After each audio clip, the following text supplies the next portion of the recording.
Today's video is very special because when we finished making it, researching, writing the script, editing it, and uploading it, a disturbing update came up. An update that comes not only 10 years after the case supposedly ended, but also right at the same time we were conducting this investigation. That's why I invite you to stay until the end. Because we add, you'll notice there's an addition in the editing of this video. Something very interesting that will give new meaning to everything we investigated. You could say it's a coincidence, but as you'll see throughout this video, sometimes coincidences don't exist. I invite you to watch today's video and stay until the end, as there's something that changes everything. A legendary Mexican radio show with a paranormal theme. For a long time, it has been at the center of a chilling urban legend where dark confessions and an alleged pact with the devil intertwine. The most skeptical claim that the famous and well-known show always flirted with fiction, so they point out that the infamous call from the now legendary Josué is nothing more than a part of a sinister story. A script woven in a feverish dawn by a very imaginative and twisted mind. Others, however, seem a bit more confused. Although they also know that the show had fake documentation, they claim that at least part of what happened was real. One way or another, the topic continues to cause a stir and debates are happening all the time. But what's the reason? A series of events that give this whole situation a rather dark aura. Coincidences that for some aren't really coincidences. The famous philosopher Voltaire once wrote, "Chance is nothing, and can only be nothing more than a cause unknown for an unknown effect." But is everything really connected? In this case, a death that occurred in 2001 rekindled the passion of internet users and new theories came to light. Are we perhaps facing a curse whose tentacles and consequences reach to this day? What is truth and what is fiction? When we talk about the mysterious death of the host, of Mano Peluda,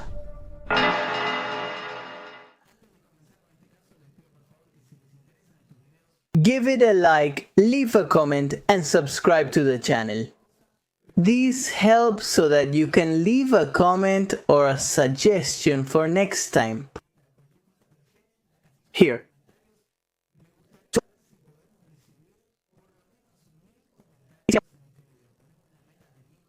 From which? Membership number 2, Dark Master. Watch this video ad-free and uncensored 24 hours early. Let's begin.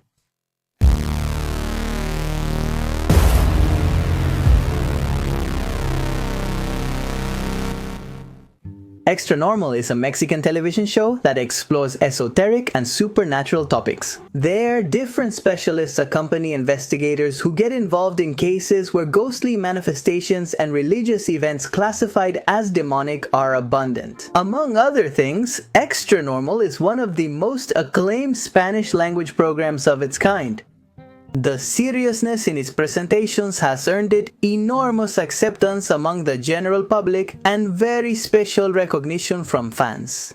According to the official version, in 2011 the show's production managed to contact Josué, a person whose name was widely known among fans of scary stories. But why? Very simple, because Josué had been involved almost a decade earlier in something that could be considered a milestone in the history of the paranormal. It's just that this didn't happen on the show Extranormal, but rather on another very similar one, but on the radio. A groundbreaking show that ventured into dark alleys and left a lasting impact on many lives. But let's not get ahead of ourselves. The truth is that ever since that call happened, Josué's figure became something of a myth, and the man for a decade had remained in the shadows without making any statements. That's why it was a surprise to everyone when he showed interest in giving an interview. He just set a couple of key conditions for the interview to take place. Among other things, he asked that Juan Ramón Sáenz be present at the interview. Without Juan Ramon's presence, there would be no interview, he said before hanging up. According to statements from several members of the show's production team, the request made some sense. It was thanks to this host that Josué's name had gained some fame, but why did he want to see him 10 years later?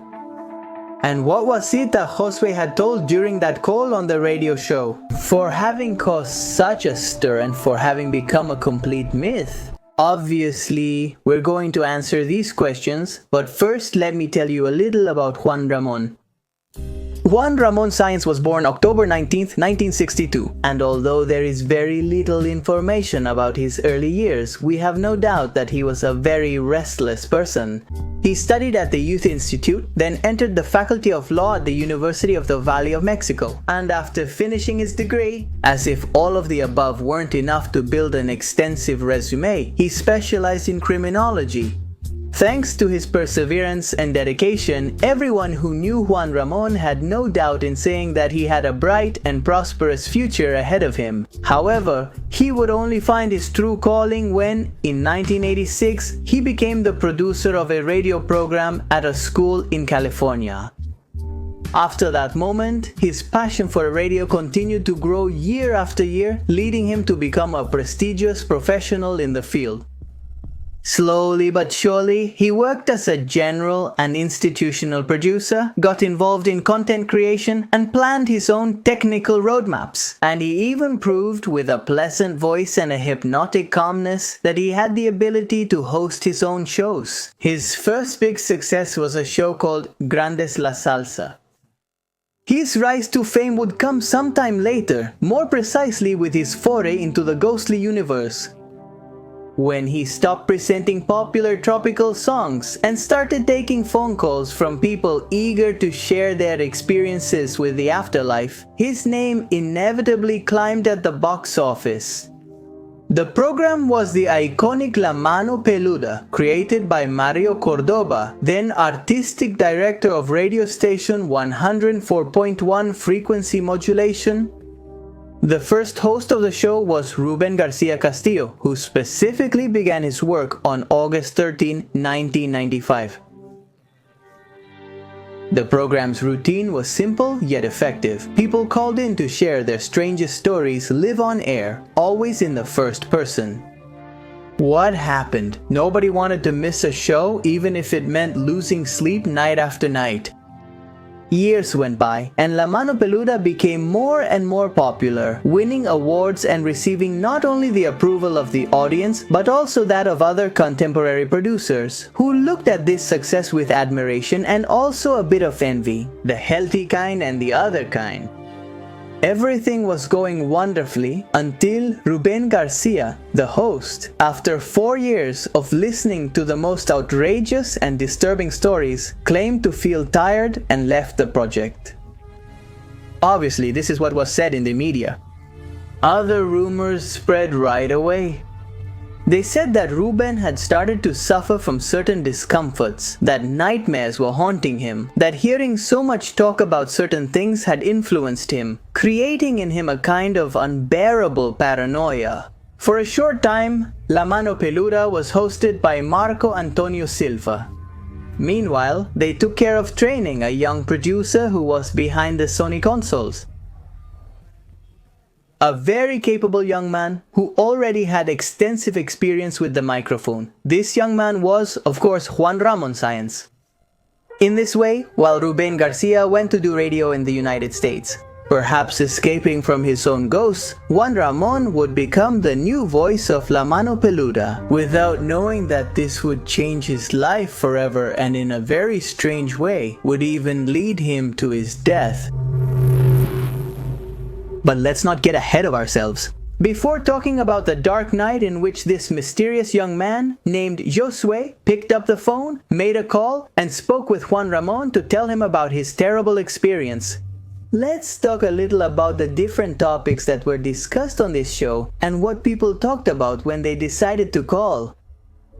Thousands and thousands of calls went through the La Mano Peluda show. Many of them are legendary today and are still favorites when it comes to telling something that gives you chills, maybe on a stormy day or maybe when the power goes out.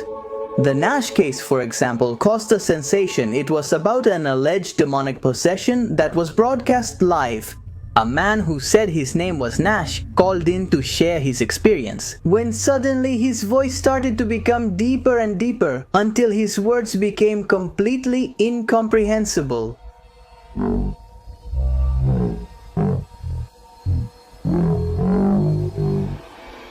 The case of Fidel's mansion, for example, was another quite iconic one, which referred to a house where certain ritual murders had supposedly taken place. This case was so interesting that the La Mano Peluda team went to the place and tried to contact the supposed spirits that inhabited it. Other toys also seemed to have lives of their own. There were cases of tenants who offered the price of a property to the brave ones who dared to spend an entire night in a certain house without suffering any paranormal attack. Members of sects called in, saying what they had to do to enter or leave certain cults. People who regretted playing with the Ouija board also called in. People with the supposed ability to communicate with the dead, or with the misfortune of not being able to stop doing so. The calls to La Mano Peluda proved without a doubt that overnight anyone could become the protagonist of a horror story. However, it wasn't until 2002 that the show would receive this call, which would suddenly make the audience explode. It was a case that would later make headlines in several Mexican media outlets, a case that continues to be the subject of debate. It all began when, as usual, Juan Ramón picked up the phone, and on the other end he heard a young voice from someone who said his name was Josué. Josué Velasquez said he was 20 and calling from Monte, California. Without wasting any time, the young man said that at a very young age he had crossed the border from Mexico to the United States with his mother, his siblings, and his grandmother, trying to escape an economic crisis and looking for alternatives in North American lands. Josué shared his struggles trying to find a decent job, a plan that failed time and time again. But everything would change drastically when a book of black magic came into this young man's hands. By delving into these dark arts, Josué had come to the conclusion that he needed to contact a being from the underworld, and that in this way he would obtain material benefits both for himself and for his family members. Little by little, he continued to delve into the darkness. He visited sorcerers, learned Latin, Greek, and Hebrew, and in this way, he said he understood the spells better.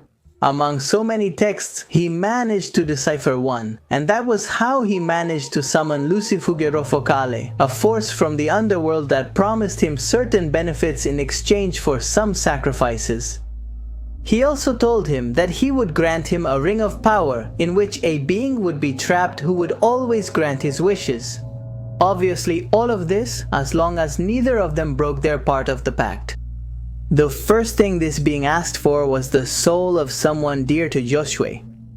It was then that the young man, committed to his cause, made the decision to kill his grandmother, then reported her death to the authorities as a natural cause. After this, Velasquez began to receive rewards. Money began entering his life, but always on one condition: it couldn't be used for good. Did this listener just admit to a crime live on air? Audience ratings hit unprecedented levels. And Josué kept communicating with Juan Ramón, always telling him about the dark designs he was facing. In one of these many calls, Josué said that he had spoken with the entities, and that they wanted Juan Ramón Sáenz dead, making it clear, of course, that he did not want that. Josué sounded frightened on the same call. At certain moments during their communications, deep voices could be heard. Growls, distorted sounds, and laughter that resisted and mocked the words of a Christian preacher who claimed to be praying for the young man's soul. From then on, the case became a milestone and was often called the case of Joshua, the Possessed. Obviously, this whole story was a success, and for several weeks, both Juan Ramón and the show enjoyed extra publicity. Then, life at La Mano Peluda returned to normal. Juan Ramón couldn't even imagine that Josué would reappear 10 years later and get involved in his life. In 2004, Juan Ramón aimed to bring Escalofrío to Television Azteca's small screen, and here fear is in the air on the now defunct Infinito channel. After a few months, and with rather low ratings, both shows were cancelled. Even though the blow was felt, Juan Ramón didn't get discouraged and continued with his projects. In 2005, he started making appearances on the show Hoy on Televisa. He also participated in the shows Cada Mañana and Venga la Alegría. In each, he discussed paranormal topics. After many years leading La Mano Peluda, he has become an authority on these topics, and he was highly respected. At the same time, Juan Ramón dedicated himself to writing fiction and investigative books, publishing works like Tabata, The True Witch, or Demonic Possessions. In 2011, he started making plans for a new segment in the show Extranormal, but he would only appear in it twice. Would the second appearance be the last work that Juan Ramón would do in his life? As I mentioned, Extranormal contacted Josué, though another theory claims Josué actually reached out to Extranormal. One way or another, it was agreed that he would participate in an interview as long as his requirements were met. His face couldn't be shown. The interview would take place in a location chosen by him, and Juan Ramón Sáenz would also be part of it. And what did Juan Ramón do when he found out about the requirements he had set? Josué Bueno gladly accepted, filled with curiosity to know what else Josué had to share. What had he experienced in the decades since that call that had boosted both the program and his career? That's how, on May 19th, Josué guided both the host and the production team to a secret place on his boat. The meeting took place at night. There, a much older Josué, who always kept his back to the camera and was seen carrying several amulets. He admitted he still kept in touch with demons from his past. According to several witnesses, Josué was holding Solomon's jewel in his hand, one of the many mystical objects he had talked about a decade ago, in the call to the radio station. At this meeting, the man greeted his companions with his left hand, but when it was Juan Ramón's turn, he switched hands and greeted him with his right. A fact that, obviously, did not go unnoticed by anyone. Josué confessed that in these 10 years he had fallen prey to his dark side and had committed terrible acts in dreadful places. Many times surrounded by people from high society, very important people who said they followed him all the time because they were afraid he would reveal certain secrets.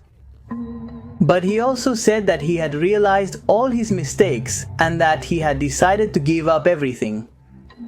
However, to resign, they demanded certain sacrifices from him, and he claimed that as soon as he could fulfill them, he would finally be free. Juan Ramón looked at him seriously the whole time. At times he couldn't help but let his gaze drop to the supposed ring of power, the Jewel of Solomon. The report was broadcast to an average audience. However, 10 days later, the things that happened there would take on a whole new meaning. A few days after the interview, both the reporter and the cameraman who went to the interview with Juan Ramón had certain accidents. One of them had a serious car accident where he almost lost his life, and the other had to undergo emergency surgery. A few days later, Juan Ramón himself had to be hospitalized due to symptoms of fatigue and discomfort. On May 29, 2011, Juan Ramón Sáenz lost his life, the victim of respiratory arrest caused by a mysterious gastrointestinal bacteria that led to an acute case of peritonitis. That's the official version of events. Many fans and followers of La Mano Peluda claim that Josué had used Juan Ramón as a kind of sacrifice. This sacrifice that the demon demanded from him so that he would finally leave behind this world of sacrifices, rituals, and horrible things he had to do every day. Had this encounter with Josué actually cost Juan Ramón his life? These experts in strange phenomena also claim that it was no coincidence that the encounter took place over water, since water is considered a key element in certain transmutation rituals. Had Josué passed his demon on to Juan Ramón? The person who had helped him from the beginning to bring to light what was happening to him? And if so, why did he pick this man as a sacrifice? Was it his fame or notoriety? What connected Juan Ramón to Josué's vengeful spirit? This whole matter had been forgotten for a long time and resurfaced. It came to light again after the death of the first host of La Mano Peluda. I'm talking about Rubén García Castillo, the one some people said had resigned because he was having strange dreams. Was the curse still continuing? On Monday, May 31, 2021, nearly 10 years after Juan Ramón's death, Rubén García Castillo's passing was announced. The General Director of the State of Mexico Radio and Television System confirmed on social media the death of the broadcaster known for occultism and paranormal events. After the passing of Juan Ramón, Rubén García took over La Mano Peluda, where he remained until 2018 when the show stopped airing due to structural changes in the radio network. Because both hosts had died at the end of May, a decade apart, some users naturally connected these deaths and spoke of a kind of cyclical curse. You should be more afraid of the living than the dead, host Rubén García Castillo had said on the last broadcast of La Mano Peluda, which aired on February 5, 2018.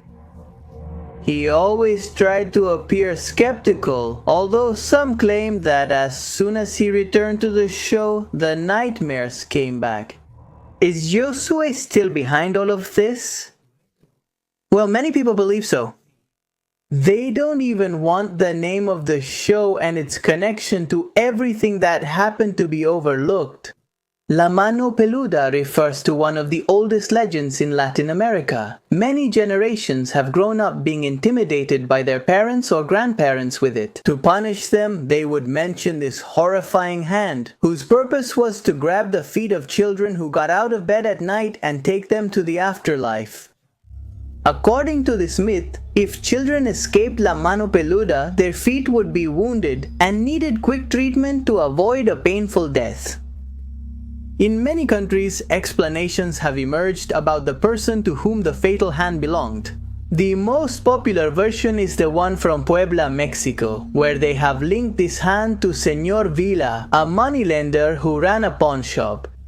He was a bald, short, and fat man with a lot of body hair who liked to wear his hands full of thick rings set with precious stones. Legend says that when he died, God punished his greed by withering his hand. News of the black and hairy hand appeared in the Puebla newspaper El Duende, sparked by the gravedigger's account at Vila's burial site. The man mentioned that the unfortunate man's hand would come out of his coffin all the time, as if it had a life of its own. So, the rumor quickly spread, and the legend began that the hand, covered in jewels and hair, would escape to claim innocent victims. After hearing this story, it's impossible not to think of Josué's hand with its ring given by the Lord of Laberno himself. Is it just a simple coincidence? Meanwhile, many believe that all of this was a ritual that Juan Ramón Sáenz paid for with his life so that Josué could finally escape his demons. Others claim that far from finally finding peace, he managed to turn La Mano Peluda into a complete myth, not only because of the quality of its content and the innovations made, but also for having shown firsthand why sometimes it's better not to get involved in certain things. Those who claim that it's all just rumors and want to prove that it was only skillful acting haven't been able to find any evidence so far to confirm their theory. Those who believe that Josué is a real person and not just a character have been trying to track him down everywhere for some time now. However, nothing has been heard from him for over 10 years. Will he ever show up again? And what will happen if he does? Maybe it's all just a matter of waiting. Maybe the next chapter of the curse is about to be written. This was as far as our investigation had gone, but just as we were about to upload the video, an update appeared. And what happened? Basically, Josué reappeared in the media. 10 years after the case was considered closed, Josué showed his face and spoke in an interview. That interview sparked controversy, as some see this as the original Josué, while others do not. He's simply an actor pretending to be him one way or another. In that interview, is this Josué or not? He reaffirms that everything that happened was real and that it changed his life forever. And he says that now he dedicates himself to analyzing paranormal events and dark occurrences. Does he completely distance himself from responsibility for Juan Ramon's death? And he says that the host had a high amount of negative energy inside him. What stands out is that at many moments during this interview, he laughs with a rather wicked laugh. Because of this, several people believe that he may still have these demons inside him. He says that he was never hiding after what happened. It's just that nobody looked for him in the right way. In fact, he leaves a contact for any brave person who dares to talk to him, interview him, or learn about the dark arts. He leaves his email, which is lagrimorioacmail.com.